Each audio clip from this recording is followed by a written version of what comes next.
Hello you guys, and welcome back to Abundantly Minimal. My name is Sarah and I'm joined once again by Ashlynne Eaton. Hey guys!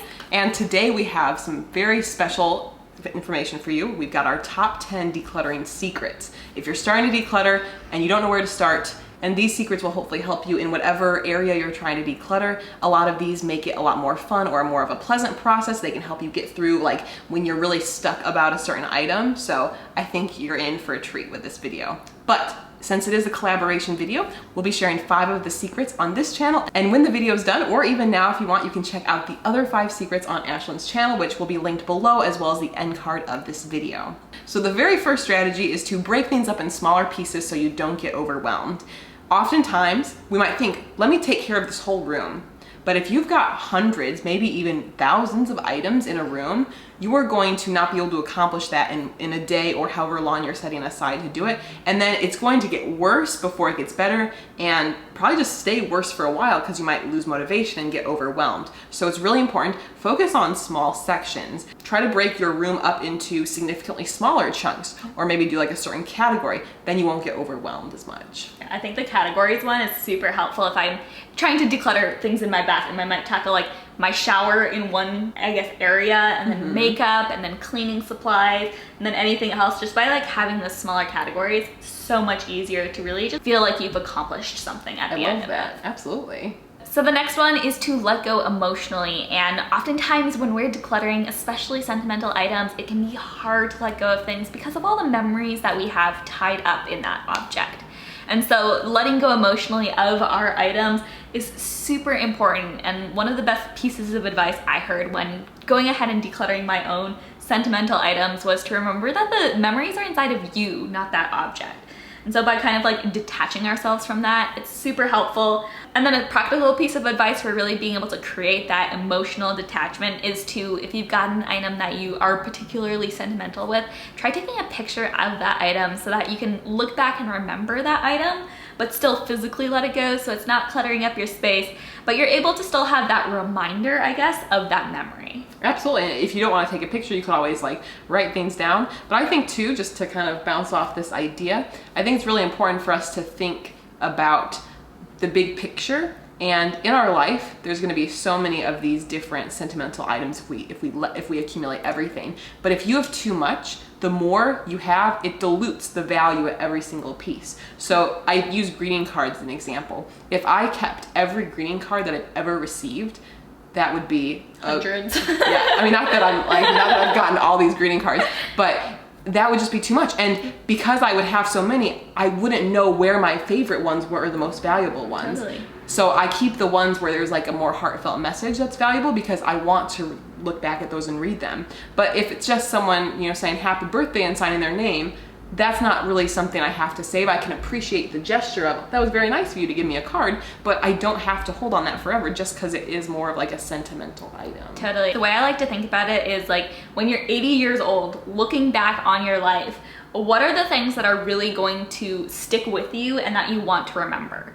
And oftentimes the emotional attachments that we have to the sentimental items really are things that when we're that old, we're not really going to still have that same attachment and emotional connection with.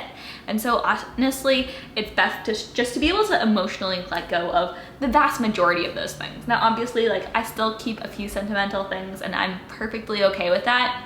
But they're all things that, like you said, I want to remember the things that are most important to me and that I do want to be able to have and look back at. Absolutely. The vast majority of the sentimental items that we have, oh, this genuinely makes my heart glad to see, you know? I love the way you described that. That's awesome.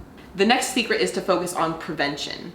In general, we might think, okay, decluttering is the #1 strategy, but decluttering itself, just decluttering and not changing the habits of what you bring into your space, is not going to help the system long term, because eventually you're just going to keep bringing in more items and you'll have to declutter again.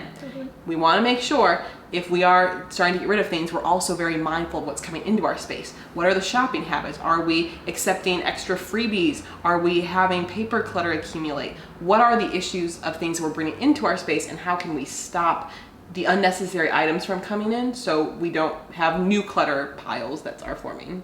Yeah, and I think that one's huge, and I just kind of am always reminded when I hear this of like the YouTubers who like do fashion and stuff like that, and like every year they'll have this ridiculously large decluttering video. They're like, oh, look at all the things I'm getting rid of, and I'm like, yes, but in like a month you're going to be filling up your closet again to where the point where it's like bursting at the seams.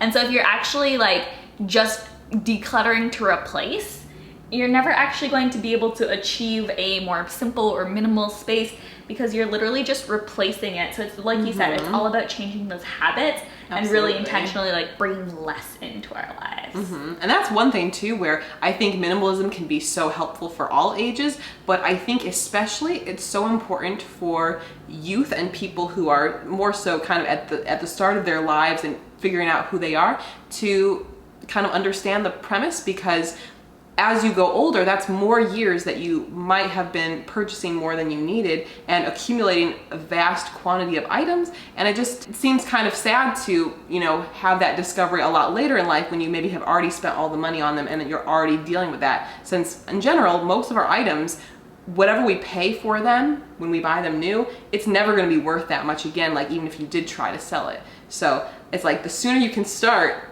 the preventative side of things is just going to be a lot better in the long run. Okay, so the next tip is to eliminate your clutter catchers. And there are a lot of things in our space that literally just accumulate clutter. Whether that's tables, I find to be a frequent culprit for this, shelves, and also like anything that it sits near your door.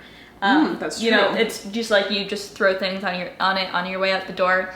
But also too, things like chairs in a bedroom or things like that. There are so many different items in our lives that are kind of clutter catchers where we just dump our stuff. But if you're able to get rid of those items, so whether it's a bookshelf that you don't really need, whether that's a bedside table perhaps, whatever it is for you, just try to think about what are those things in your life and in your home that just kind of like are accumulators of clutter, and go ahead and declutter those so that you're able to kind of eliminate clutter, I guess. It's really weird how sometimes when we have an item that catches clutter, it ends up bringing more clutter into our house rather than just like a magnet. It attracts the clutter. It really is. It's like, it's crazy how it works, but yeah. Absolutely. We used to have this massive, I guess it was like a dresser kind of thing, but we used it in our living room, and it had 5 drawers and like bookshelf kind of stuff. And we ended up challenging ourselves, do we actually need this? Is it just an extra storage space for items that we don't need? And so we kind of challenged ourselves to go drawer by drawer,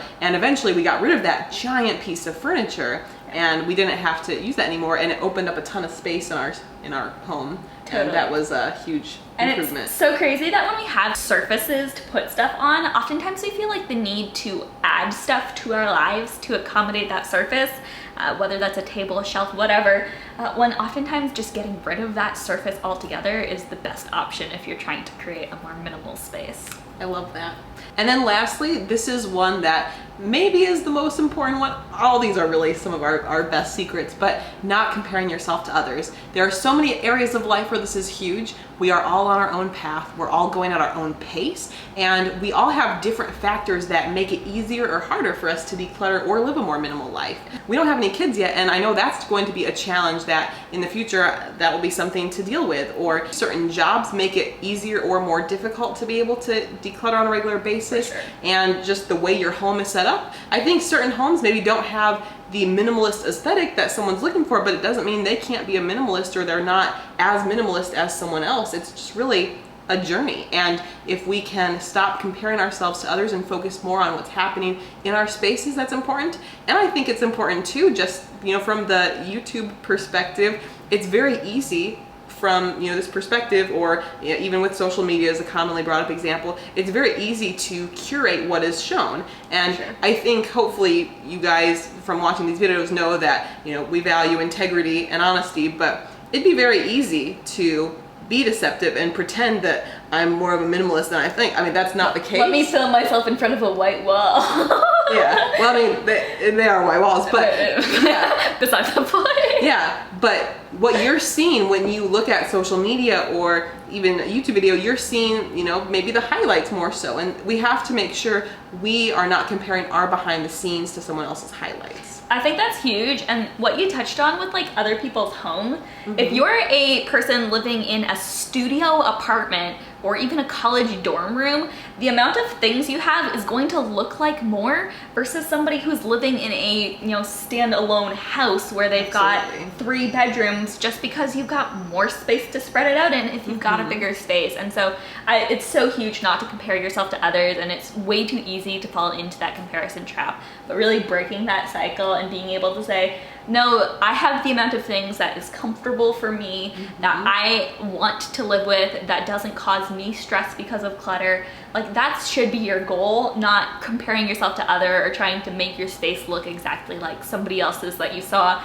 on the internet or in real life. I love that, absolutely. That was that really good connection there with the different sizes of spaces. Oh yeah, no, I used to live in a 1-bedroom home, and that the moment I moved to a 2-bedroom apartment, I was like, wow, look at how much more minimal my space looks. It's like literally, I have the exact same amount of possessions. I just moved to a bigger space. For sure, that makes perfect sense. Well, thank you guys. I hope these 5 were helpful, but wait, there's more. We've got 5 decluttering secrets on Ashlynne's channel that are linked here in the end card as well as down in the description below. You will not regret checking that out. And also to subscribe to Ashlynne's channel if you haven't yet. And when you go over to her video, go ahead and say hi from Abundantly Minimal.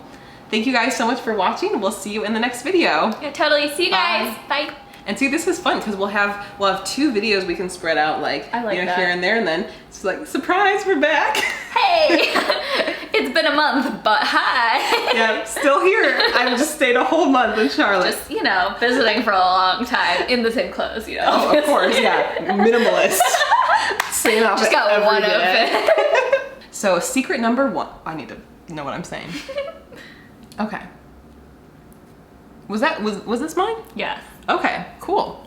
Okay, sounds good. That sounded good. Like, oh, did I do that? It does sound like one that I do, but I'm pretty sure it's yours. Perfect. Thinking about, sorry, do you want to have kids in the future? Oh yeah. Okay, I don't want you to be like, No, we're like a couple years down the road still. okay, But yeah, absolutely. I don't want to be like, We're having kids. Perfect.